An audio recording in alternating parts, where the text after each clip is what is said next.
Hello everyone, I am Cool Guy, and welcome back to another Planet Destiny exotic weapon review. Today we're revisiting the Tex Mechanica shotgun, the Chaperone, for an updated review.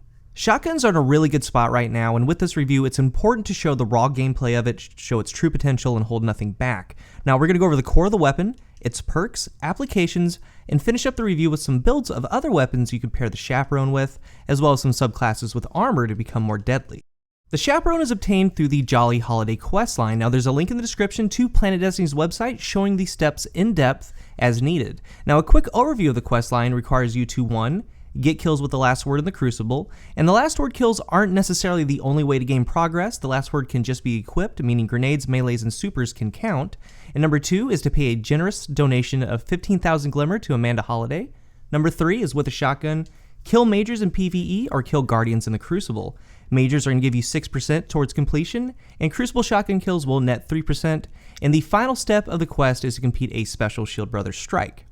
The base stats of the weapon for this archetype are top tier. It has a rate of fire of 35 and an impact of 40. It has the highest rate of fire possible. Only when full auto is added on weapons like Invective or Fourth Horseman or other legendaries it can become faster. Now it has the highest base range of any shotgun in the game. The range sits at 26. But keeping in mind there are no mid-tier perks like Reinforced Barrel or Hammer Forge to make that any higher, but there is a Chaperone perk that will extend that effective range. First, let's start off with the intrinsic namesake perk, the Chaperone. This weapon fires a precision slug, grants bonus agility, and we're going to revisit this part later on in the review. For barrel options, we have linear compensator, accurized ballistics, and field choke. Now these have been changed. We're going to turn to the weapon balance 2.0 patch a little bit in this review. Field choke used to be one of the better options in the game. It granted slightly bit more range, and all of these used to grant a 5% damage bonus and now have been cut in half to 2.5%.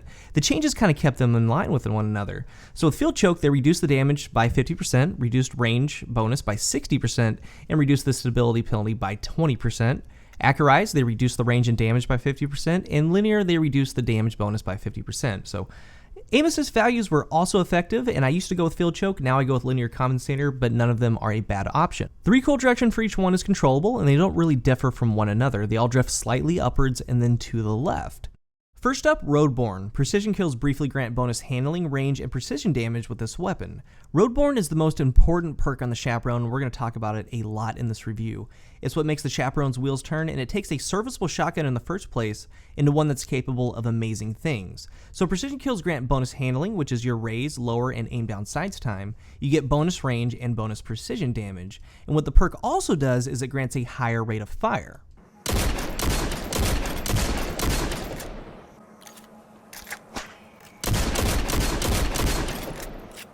Which is good, and we're going to dive deep into its application later on in the review. So the keywords in the Roadborne description are precision kills grant Roadborne. So once a headshot is granted by either a primary, heavy weapon, or the Chaperone itself, the Roadborne timer will be active on the screen. The buff is active for 9 seconds. This weapon revolves around getting a headshot. Middle tree, single point sling, switch weapons faster, and move quickly while aiming. Snapshot, aiming this weapon is incredibly fast, and then Field Scout, increased carried ammo capacity. Now there's a clear winner here, and that is Field Scout. Both of the other perks, Single Point Sling and Snapshot, you can gain with Roadborne. But a case can be made for how these perks can help the weapon without Roadborne to get it active, but however you want to spin it, the extra ammo wins. For like in PvP, if you spawn in with the Single Point Sling or Snapshot equipped, you get 7 total rounds. And when picking up ammo without any ammo granting bonuses, you get 4 rounds. And you can get 5 by adding a shotgun or special ammo armor piece, but you can just bypass all of that and not have to worry because Field Scout alone will grant you 14 starting ammo and will pick up 5 per special box. You need to go with Field Scout pretty much every single time. Then the final perk, Survivor. 3 rapid precision kills with Roadborne active will return 2 rounds to the magazine. The Survivor perk is very underwhelming, and this is also going to be the PvE review portion of the Chaperone as it kind of ties all together. Survivor is more tuned towards PvE. You get 3 rapid and precision kills, and now those are precision kills, not hits, so you get 2 of them back. Long story short, unless you want to methodically take out a group of Thrall Dregs, this perk along with the Chaperone is not good at all. Now, that same group of Thrall Dregs, you can just mow them down with a Thunderlord, or a Gallarhorn or Truth, or even a simple perk like Firefly. Next, let's move on to PvP, keeping track of all the changes. The Chaperone has had its ups and downs. Back in 2.0, this weapon got changed. They reduced the base range, and they increased the precision damage scalar from 1.1 times to 1.75 times. That change was telling players you have to go for headshots, and PvP itself is where the Chaperone shines. I do believe that it does have a place in the current state of the game.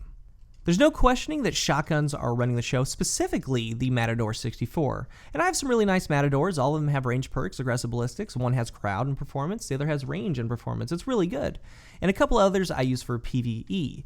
But in PvP, the Matador has a pretty consistent 7-meter kill range, can drop in the 8-meter, and the very rare 9-meter kill range. And differences in armor play into that, and differences in perks as well. But even though it did get a nerf back in 2.0, it also got a buff in the most recent update. In 2.4, they gave a 2% damage bonus to the high rate of fire shotguns, and the Chaperone falls in that.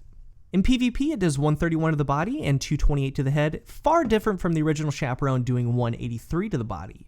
Now, it can keep that 131 body damage up to 8 meters, and the precision headshot is also good from 8 meters.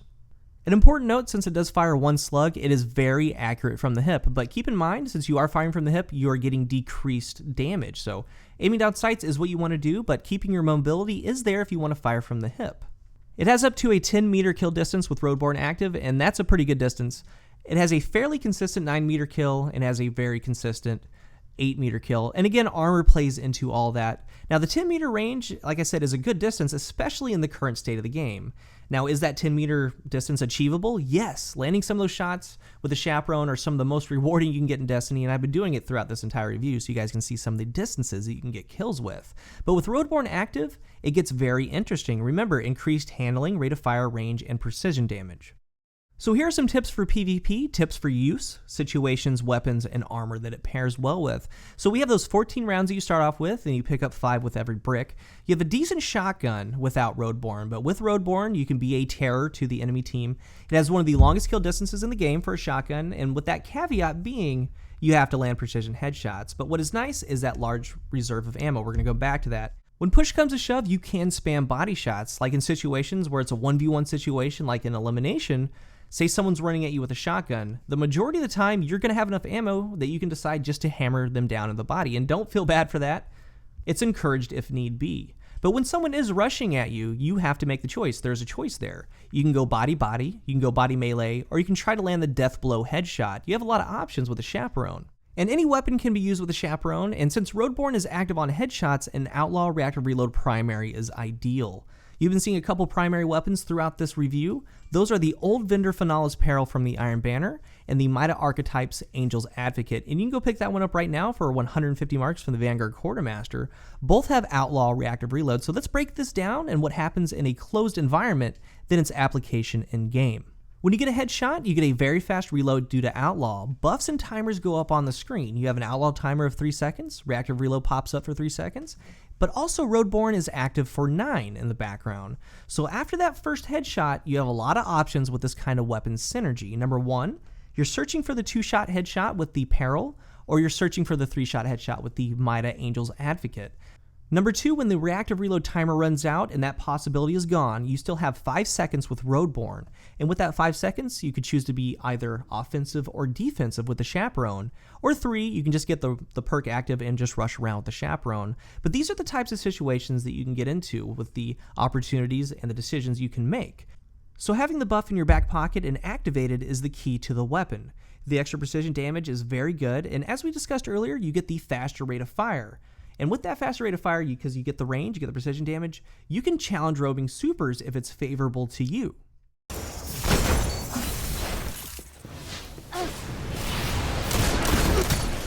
You've shown your might.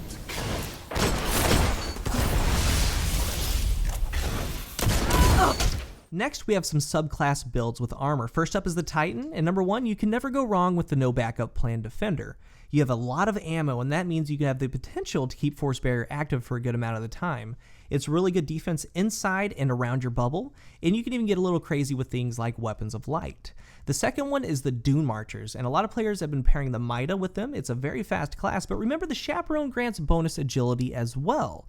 So pairing increased sprint speed, increased movement speed when you're aiming down sights, and the faster turn radius when sprinting makes them a great pair for the Chaperone. With the Warlock, the Ophidian Aspects, and it's just a great all-around neutral exotic. It helps with not having Roadborne active. And number 2 are the Claws of Ahamkara. And it's not a very popular selection, and you aren't going to make too many friends doing this, but they're a great match.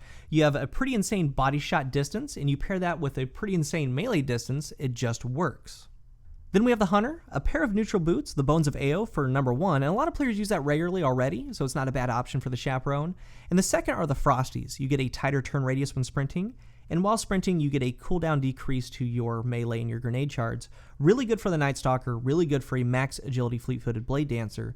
But those Frosties and Dune Marchers, having that tight turn radius when sprinting, if you pair that with the Memory of Yolder for no sprint cooldown, it's a very fun way to play, and they are the perfect pairing for these boots, and I highly recommend running them together. In conclusion, the Chaperone does have a place and is very deadly with practice and a skilled hand to use it, but this weapon isn't for everyone, and it's also a matter of perspective. The downside of the Chaperone is what the weapon asks of you, so you must be precise with it. You have to actively look for headshots, and that just might not be for everyone. But this weapon, just like any other weapon in Destiny, the more you practice with it, the better you can become with it, the more efficient you are with it. And what I like about the Chaperone is that it has one of the highest ceilings in Destiny, and what I mean by that, it's a very base level shotgun, but with its strengths and capabilities of range, rate of fire, starting ammo of 14, handling, it goes from being one of the majority to one of the best. Also note that in light level activities like Trials and Iron Banner, you're going to be doing more damage to those lower level opponents. So let us know in the comments what you guys think of the Chaperone in the current state of the game, or maybe you just haven't brought it out in a while. Let us know. There's going to be a link in the description to my channel if you'd like to stop by and say hi. I am Cool Guy with Planet Destiny. It's your guide to the Destiny universe, and we will see you out there, Guardians.